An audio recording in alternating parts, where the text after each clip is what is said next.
Bem, vamos agora então para a edição de número 336 com a nossa diretora de redação, Branca Nunes. Bom dia, seja muito bem-vinda. Bom dia, Dani, Guta, Pini, professor Suano, bom dia a todos que nos acompanham. Destaque na tela para a reportagem de capa, estampando aqui para quem nos acompanha no Jornal da Oeste, primeira edição. Por esse título, a gente já sabe sobre o que nós vamos falar, não é, Branca Nunes? Porque a gente tem dito aqui ao longo do tempo que a Oeste não se esquece. Mais cedo eu falava sobre o fato de nós todos os dias, durante os nossos jornais e também no nosso site, na nossa revista digital, também agora nessa edição de número 336, a gente sempre falar sobre o PL da dosimetria, porque a Oeste não se esquece dos mais de 600 esquecidos do 8 de janeiro que foram condenados à prisão, que estão aguardando aí esse PL da dosimetria. É sobre isso essa edição. Exatamente, Dani. A capa foi escrita pelo Christian Costa e como a Oeste faz, né, de tempos em tempos, desde o primeiro dia, a gente retoma esse tema para mostrar quem são essas pessoas, né? Então, dessa vez, o Christian ele conta a história de 8 delas. 8 desses centenas de brasileiros, porque eles não só, né, tem gente que continua presa e tem gente que está presa a uma tornozeleira eletrônica, porque tudo bem, você pode não estar, né? Você pode estar em casa, mas a tornozeleira eletrônica ela limita demais a tua vida. Você não pode trabalhar, você não pode sair de casa, você não pode ir até a esquina, você não pode ir ao cinema, você não pode fazer absolutamente nada por causa dessa tornozeleira eletrônica, então isso também é uma punição muito grande.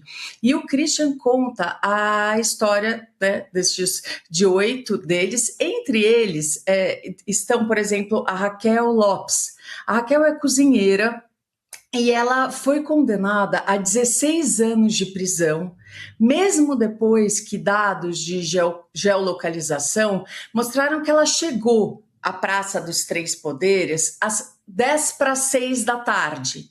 Foi depois de todo aquele quebra-quebra. E nenhuma imagem mostra ela depredando algum patrimônio público. Mas ela foi condenada a 16 anos de cadeia. Outra história é a do Davi Torres. O Davi, ele sofre de hanseníase, que é a lepra, né? E ele vendia balas em frente ao QG para aumentar a renda. Ele foi preso, depois ele foi condenado, e hoje em dia ele ficou muito tempo, hoje em dia ele não está mais com a tornozeleira eletrônica, mas ele ficou muito tempo com a tornozeleira eletrônica, que por causa da doença machucava ainda mais a perna dele. E hoje ele continua condenado, ele também não depredou nada, ele também esteve só vendendo bala lá no QG, mas ele foi condenado a pagar uma multa de R$16.000. Então, essas pessoas são pessoas simples, né? São homens, mulheres, aposentados, pedreiros, cabeleireira. Então, elas são pessoas simples condenadas a penas absurdamente desproporcionais e que continuam esquecidos, tanto da grande maioria da imprensa, quanto dos políticos de esquerda, né? Que desprezam estas pessoas. E fingem que está tudo bem, o Alexandre de Moraes sentado ainda em cima da lei da dosimetria que foi promulgada pelo Congresso Nacional há mais de 3 meses. Então, essa lei, por exemplo, se ela tivesse entrado em vigor, ela teria evitado a morte do Ronaldo Edson Richard, por exemplo. O Ronaldo é o tema do artigo do Eugênio Esber, que também está nessa edição, é um complemento da capa. E o Eugênio, né, ele coloca no texto dele que o Ronaldo ele morreu do coração e de desgosto, né, por causa deste aparato judicial tirânico que existe no Brasil hoje. Então, em janeiro de 2024, a Polícia Federal ela esteve na casa do Ronaldo, em Santa Rosa, que é um município pequeno, né? Quando essas pessoas também elas moram em municípios pequenos, em cidades pequenas, elas sofrem um preconceito muito grande de muita gente da cidade. A vida delas também é abalada por isso. Mas o Ronaldo, a polícia chegou na casa dele, procurou, vasculhou o telefone, não achou nada, ele não esteve em Brasília, mas eles continuaram procurando e acabaram encontrando mensagens em que ele ajudava a reunir pessoas para alugarem um ônibus com destino à capital federal.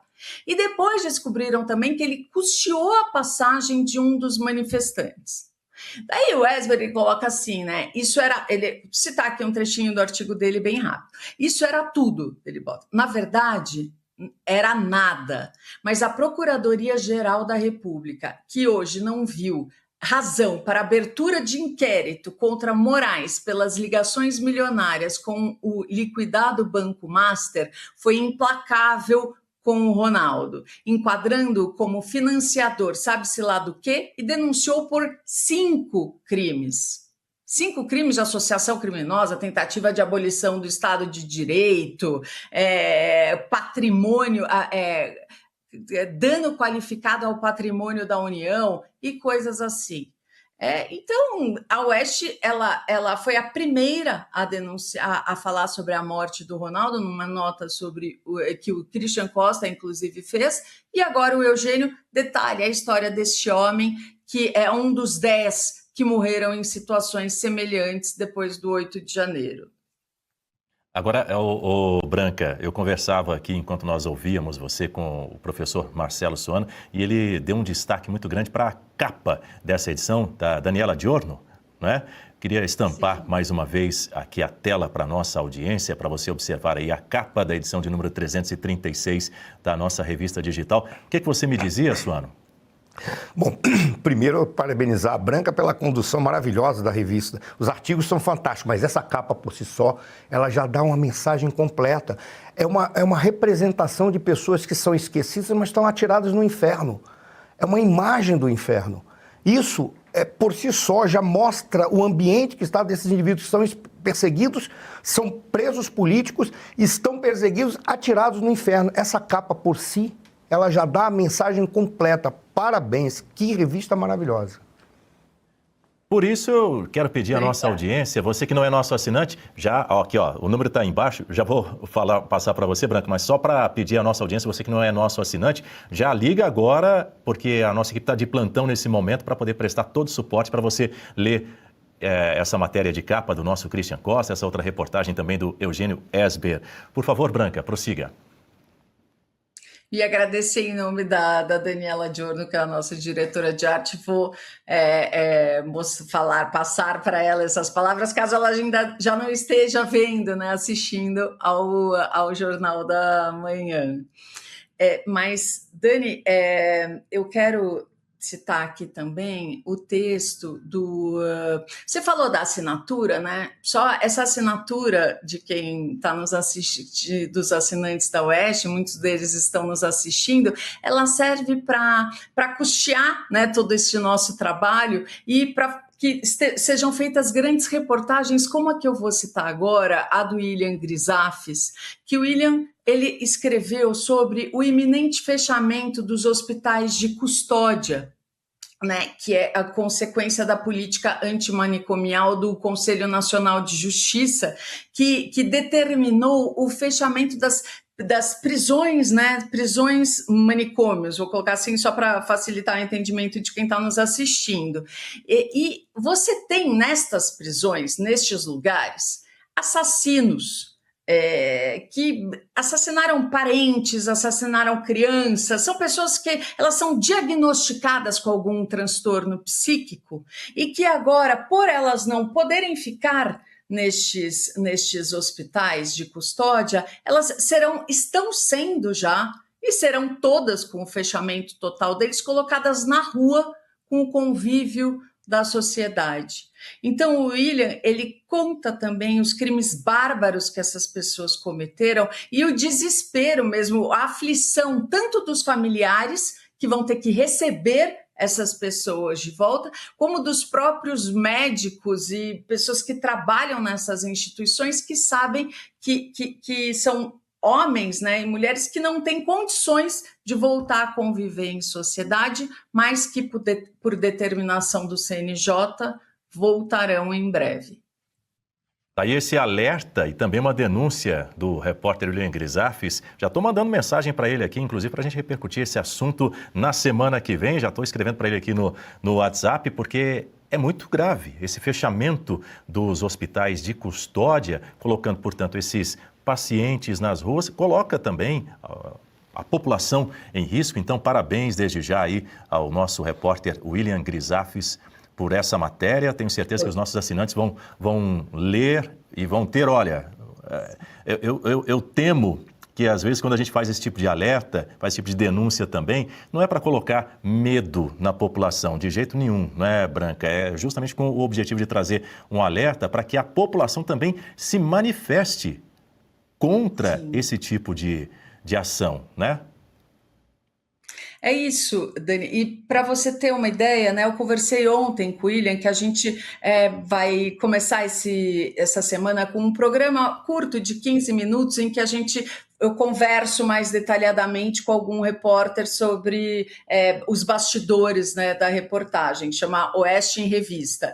E nessa semana eu falei com o William Grisafis e eu pedi para ele contar qual foi o segundo caso mais grave, né, que ele aborda que ele descobriu nessa reportagem, e ele fala de um homem que entrou na casa de 3 crianças parentes dele, porque elas eram muito bagunceiras e faziam barulho e não deixavam ele dormir, e ele assassinou essas crianças. E depois disse apenas, né, ele confessou o crime, disse que ele lavou a alma dele, lavou a vida dele, que ele estava se sentindo muito bem com isso. É gente assim que vai voltar para o convívio em sociedade. Este é o segundo caso que mais chocou ele, imagina o primeiro.